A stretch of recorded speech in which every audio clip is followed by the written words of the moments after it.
Halo kakak, berhubung ini adalah kisah novel jadi kemungkinan video dan narasi tidak sama, dukung like, komen dan subscribe kakak, semoga bisa terhibur, selamat mendengarkan.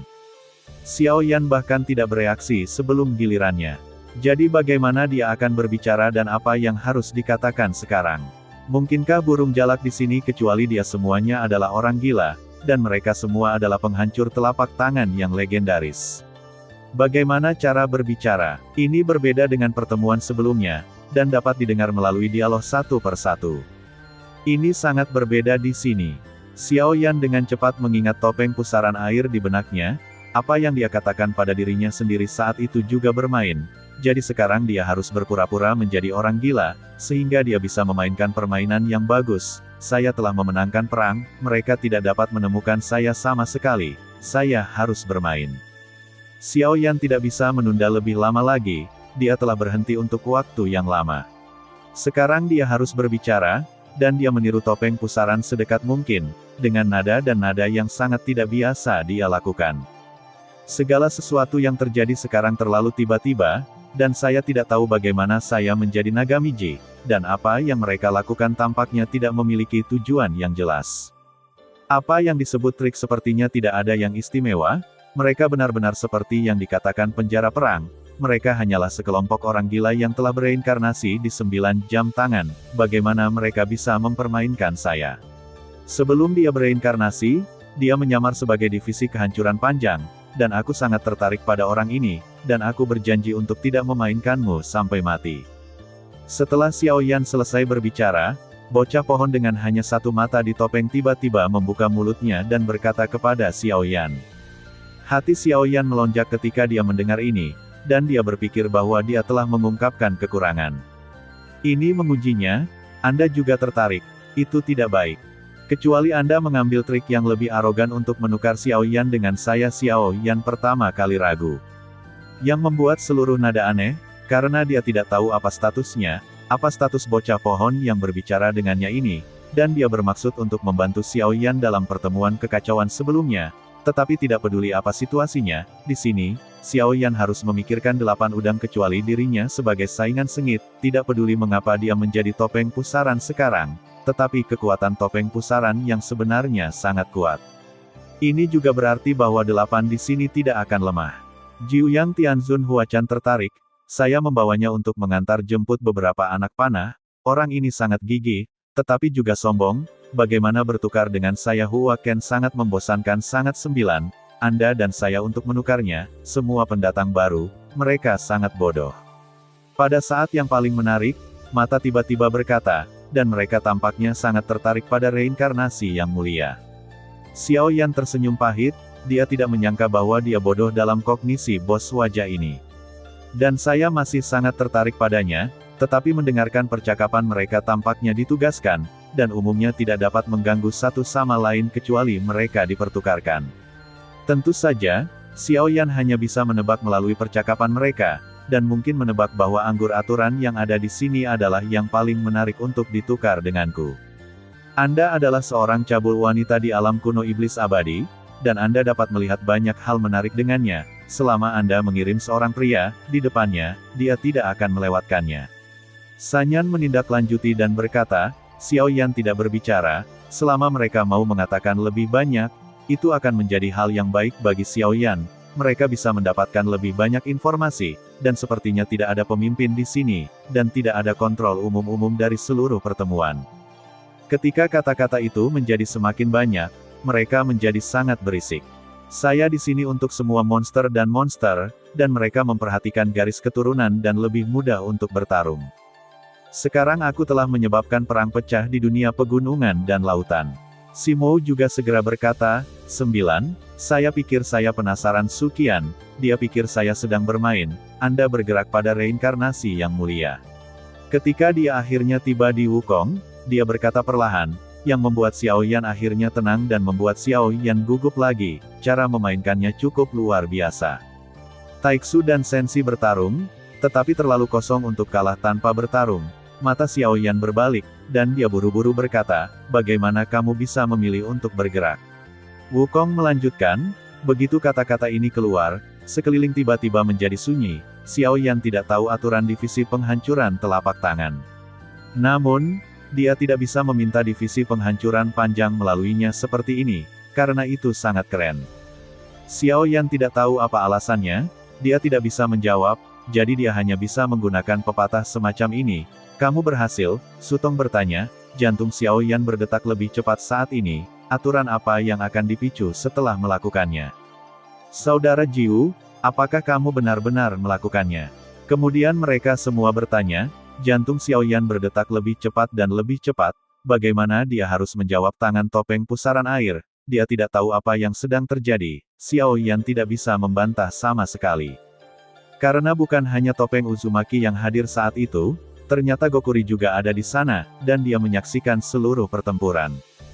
Haha ya, saya melakukannya untuk reinkarnasi yang mulia, dia sangat takut, dia hampir dibunuh oleh saya, dia ragu-ragu, tawa datang lebih dulu, tawa aneh mengungkapkan kegilaan, Xiao Yan hanya bisa mengakui 9 jam tangan, istri kandung Anda dapat dengan jelas merasakan suara Sutong gemetar lagi, dan yang lain segera membuka 9 arloji, Anda berani melakukannya, tidakkah Anda takut mereka semua berbicara secara terpisah, sepertinya mereka semua luar biasa. Xiao Yan tidak tahu harus berkata apa yang terjadi ketika telapak tangan robek dan lukisan tangan robek. Ini sangat keren, Anda benar-benar pandai dalam hal itu. Setelah menahan diri untuk waktu yang lama, ternyata gemetar karena kegembiraan. Jiu Geng tidak menyangka kamu begitu gila, dan kamu berani campur tangan dalam pertempuran dunia ini, apakah kamu tidak takut mati? Xiao Yan tercengang ketika mendengar ini, Wang bermaksud bahwa dia akan dihukum oleh Wang setelah dia campur tangan. Saya sudah memiliki ide ini untuk waktu yang lama, dan saya tidak berani melakukannya, tidak sama sekali. Aku mengagumimu, benar saja, hanya kamu yang layak untuk bereinkarnasi sebagai dramawan, dan aku tidak memenuhi syarat, karena kamu tidak gila. Kemudian datang segala macam kata-kata yang menyanjung, dan Xiao Yan tidak mengucapkan sepatah kata pun, dan firasat buruk muncul. Pada saat ini, Xiao Yan ingin mundur dari sini, tetapi dia tidak tahu bagaimana kembali ke kenyataan. Dia tidak ingin melihat Wang Wan ditemukan olehnya. Xiao Yan ingat. Ketika dia pertama kali melihat Wang, dia memakan sosok Yulan ini sebagai makanan spiritual. Belum lagi ada menara roh Void Zichen, topeng pusaran ini, bukankah itu akan menempatkan Xiao Yan ke dalam situasi yang mengerikan? Pergi dengan cepat, ini satu-satunya pikiran Xiao Yan sekarang, saya juga ingin belajar 9, dan saya ingin bermain trik. Xiao Yan yang paling menarik masih memikirkannya, bagaimana meninggalkan suara di sekitarnya menjadi lebih kecil, dan suaranya menjadi semakin kecil. Murid Xiao Yan menyusut, situasinya berubah, dan lingkungan dengan cepat mundur, berubah menjadi kegelapan. Dunia di depannya membesar dengan kecepatan tinggi, dan bayangan hitam besar muncul di mata Xiao Yan lagi. Sialan, aku benar-benar takut pada sesuatu. Xiao Yan sudah melihatnya sekali, dan dia tidak asing dengan domain Dewa Kekacauan, dan di belakang Raja, itu disebut Pilar Surgawi. Xiao Yan melihat sosok Yulan yang tak terhitung jumlahnya di sekitarnya, menyembah. Xiao Yan juga menyembah, berharap tidak ada yang terjadi. Xiao Yan bermeditasi di dalam hatinya sama seperti Xiao Yan bermeditasi, dia merasakan hisapan yang keras. Xiao Yan dengan cepat datang ke depan Raja, dan kepala besar Raja menggeliat, 3 kepala, dan 6 mata menatap ketiga kepala Xiao Yan. Pada saat yang sama, api biru merah yang membuka mulutnya meletus dan langsung menuju kain kafan anti-inflamasi. Sialan, Xiao Yan mengutuk di dalam hatinya, ini akan membunuhnya. Pantas saja pertemuan itu begitu terkejut. Ternyata jika Anda bergerak, tangan akan mati, dan itu akan menjadi jalan buntu. Terima kasih sudah mendengarkan kakak dan yang sudah subscribe. Untuk yang belum subscribe, yuk subscribe kakak, dan yang minat support jadi member klik tombol gabung kakak. Semua cerita sudah Mimin simpan di playlist supaya bisa kakak ikuti. Bila suka cerita Mimin jangan lupa subscribe channel Mimin dan share channel Mimin ke seluruh penjuru benua. Terima kasih. Ekstra kisah Yunyun. Ada surga di sekte bunga Huazong di benua Douki. Pinggiran tempat ini penuh dengan bunga-bunga berwarna-warni.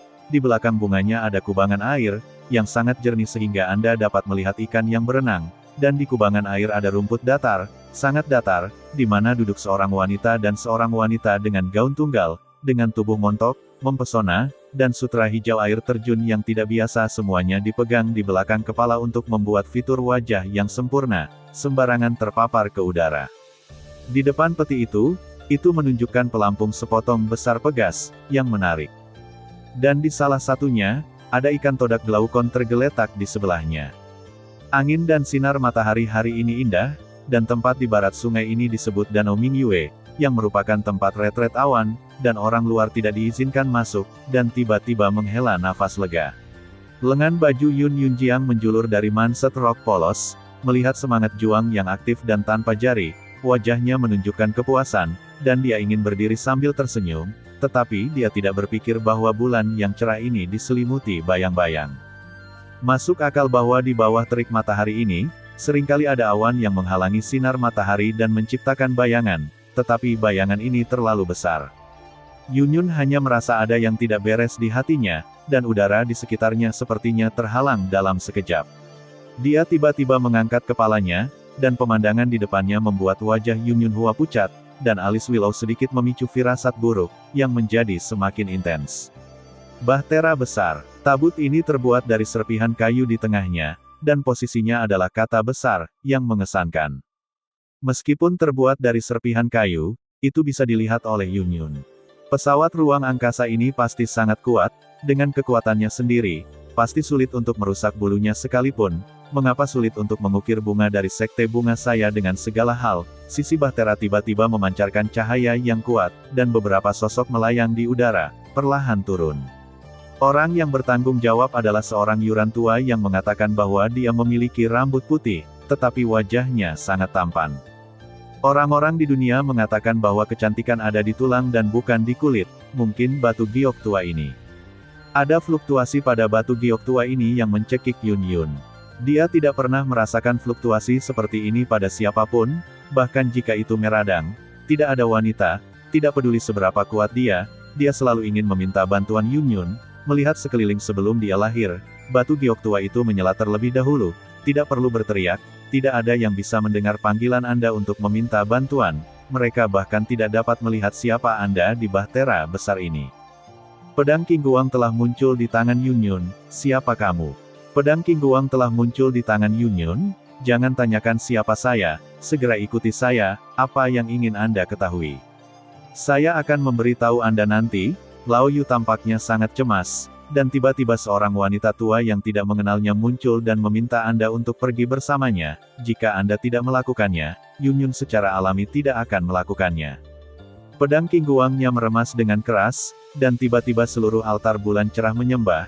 Tidak peduli siapa Anda, jika Anda di sini untuk membalas dendam, Anda dapat menembak secara langsung, dan Anda tidak perlu berkeliling semak-semak.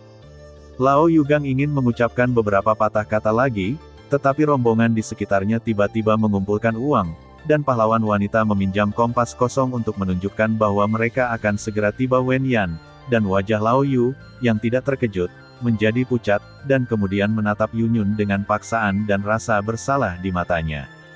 Maaf.